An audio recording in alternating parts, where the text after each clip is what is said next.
I take women to a restaurant and order all the expensive things, then say I can't pay for it. It's a test.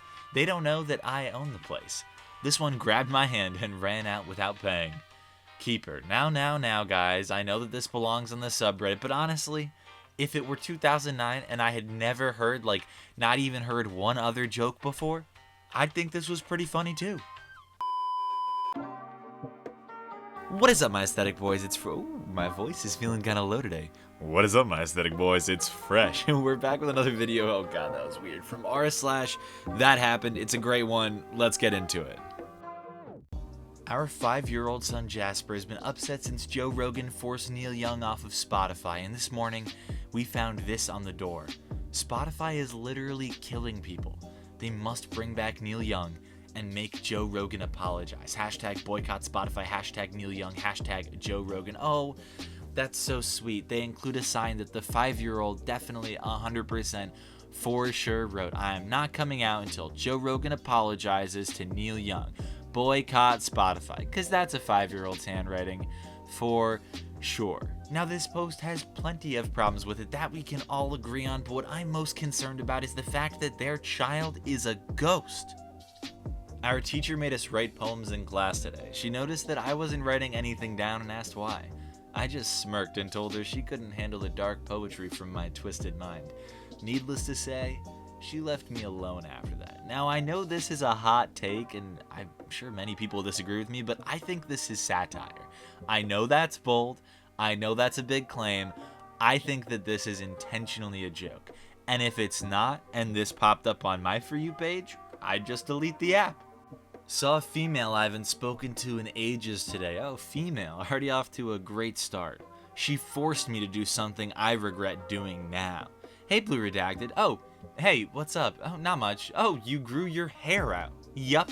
Why is it in a ponytail? It looks stupid like that. Exactly. That's the point, huh? I'm trying to remain single, and I've noticed I look more attractive to more women with my hair down, so I'm keeping it up so that I remain single. Oh, come on. That's ridiculous. Oh, whoa! I undid my ponytail and let my hair down and looked at her. Yeah, as I said. Puts ponytail back up. Aw, don't aw me. It's staying up. Only went down to prove a point. Anyways, I gotta get going. Message me later. Alright. Bye. Cheer up, will you? You got to see me as a hot guy. Not many get to these days, so cheer the f*** up. Giggle. Note, I am not taking down this ponytail in anyone's company. Only at my own house when it's just me and my roommates. Last thing I need is women chasing me, or guy friends going gay for me. Nothing against gay, so long as it's not directed towards me. Women hate this one simple trick. Oh, sorry, actually, I need to modify this given the message at the end of the post. Women and also gays, but not in like a derogatory way, just in like gay is fine, just not for me kind of way. Women and gays hate this one simple trick. As if these girls with their heads buried in their phones just walked past me and said, what the f***? She's reading a book. Let's just normalize actually doing something productive rather than being on our phones every minute of the day. Thank you. Okay, so I can't really explain it, but this girl definitely has her Hogwarts house in her Instagram bio. And I think it's Gryffindor. If you ever feel embarrassed, just remember that I had to stay an extra 2 days in the hospital because my doctor was sexy AF and my heart rate jumped too high every time he entered the room. The nurses monitored me sneakily and told me they knew. Wait, so you're telling me that nurses, medical professionals, knew that you didn't actually have to stay in the hospital, you just got a little excited that your doctor was cute, and yet they kept you there? For 2 days? Look, I know that people talk all the time about the sad state of American healthcare systems, but this is just unbelievable. There was a kid at mine who was coming in as a freshman, really computer smart, decided to hack the computer in the computer lab. Somehow got into the administration settings and stuff and removed all the locks. Eventually he got into the teacher's grade books and was changing grades. The teachers basically said, stop this $ hit and we won't expel you, to which he did stop.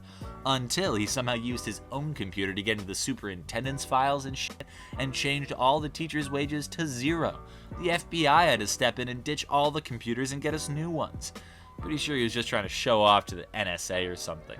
he was expelled. Now, this is a weird one because I don't even think that Blue OP here is like making shit up. I think that these were actually rumors that they were told because, you know, we've all been in school. This is the kind of shit that people talk about. There's always some mythical being, some student that maybe graduated a few years before you that did some crazy shit that 9.9 out of 10 times did not happen. But at that age, that's just how the rumor mill turns. My dad was doing a delivery for Uber Eats. His data for the month ran out at 11 p.m. and he needed 1 hour for the next month's refresh.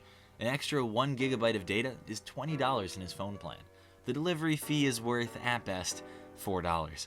He paid the phone company and delivered the takeout. I asked him, "Dad, you would never have done that in your 20 years in Canada. Why change now?" He told me, "Uber has been good to our family, and the gig helps me put food on the table. The company deserves my $15 and respect." Way to go, Uber. American regional delivery driver apologizes to valued part-time employer. Some companies still know how business is done. Oh, god damn it, I did it again. Look at that, mismatched shoes. Now, I think we've all probably at some point, accidentally tried to pull on a shoe that didn't match, but have you ever pulled on 2 shoes in the dark, laced one of them up, buckled the other, then got to work and been frustrated that you accidentally put on 2 different shoes? I mean, I haven't personally, not that it couldn't happen, and I can't explain it. This person also has their Hogwarts house in their Instagram bio. And maybe it's just the color of the socks, but it's definitely Hufflepuff. My boss said to me, "You're so skinny." I replied, "Yeah, I don't eat a lot." She asked, "Why?" So I looked her dead in the eye and said, "I can't afford a lot of food." The resulting 5-minute awkward silence was the best 5 minutes of my life. Now, of courr r/anti-work has become an absolute breeding ground for this kind of easy karma farming. So did this happen? Probably not. But just a quick side note on the state of the sub and messages like this. If you're talking to your direct report about this, your boss, and you work at probably a large company where you don't make very much money, they don't make that much money either. This is not some uber capitalist who controls all of the means of production, I promise. I'm a chef and I've been living a lie about the quality and authenticity of my food. I'm a personal chef for an upper-class family in the US with a multi-million-dollar house who go on many vacations every year. They claim they miss authentic European and Asian food after living abroad for several of those years. When I first started cooking for them, I made elaborate dishes that took hours, finding the exact ingredients, examining each piece of carrot, potato, or chicken by hand. Yeah, actually, I have heard that examining the carrot closely makes it taste better. Finding the right brands and going to multiple grocery stores to find the exact Pinot Noir to make the perfect red wine sauce, and they didn't like it. I once messed up a dish and had to remake it really quickly, so I took a few shortcuts to make sure it was still tasty. A normally 12-hour dish I made a quick version of in less than 30 minutes using vinegar instead of red wine. Oh yeah, that sounds plausible. They said it was the tastiest thing they ever ate. It reminded them of the times they were traveling through some European mountains. Since then, I've realized that I don't need to spend hours making all the food perfectly authentic. I stopped using expensive brands of wine. Sometimes I don't even use wine at all. Grape juice or vinegar or even sugar seems to taste just as good, if not better, to them. I've saved tens of thousands of dollars and probably thousands of hours getting cheaper ingredients that have already been brined or marinated, and they absolutely love it. They even had me prepare larger meals for parties or events, and they'd claim it was authentic French or Italian cuisine. Well, to be fair, Sbarro claims they're authentic Italian, so you're not really lying here. They'd asked me what combination of flour I used to make the pasta, and that it was so clearly handmade, but it was 99-cent boxed pasta from Walmart, or that it was clear I used a very particular Pinot Noir for a coq au vin, which I actually just added a little fruit juice with some vodka, or that the saffron really made a difference in my risotto when I had just used turmeric, or how the food tastes so much better when the sauces are freshly made with raw ingredients when it's really mayonnaise plus ketchup, or some other dumb combination of common ingredients. I just smile and nod. A part of me feels guilty, but not guilty enough to go back to making the more authentic versions that they'd just complain about that cost me way more time and money anyways. I'm more worried that one day they'll find out, but I've gotten away with it for almost 8 years now. Why do you feel guilty? Honestly, if anybody can't tell the difference between fresh homemade sauce with high quality ingredients and literal ketchup and mayonnaise that they'd put on a McDonald's burger, they deserve all of this. They deserve, fucking grape juice and vodka instead of wine. They deserve whatever the hell that you're serving them if they can't tell that difference. Get that coin, King. Keep ripping them off.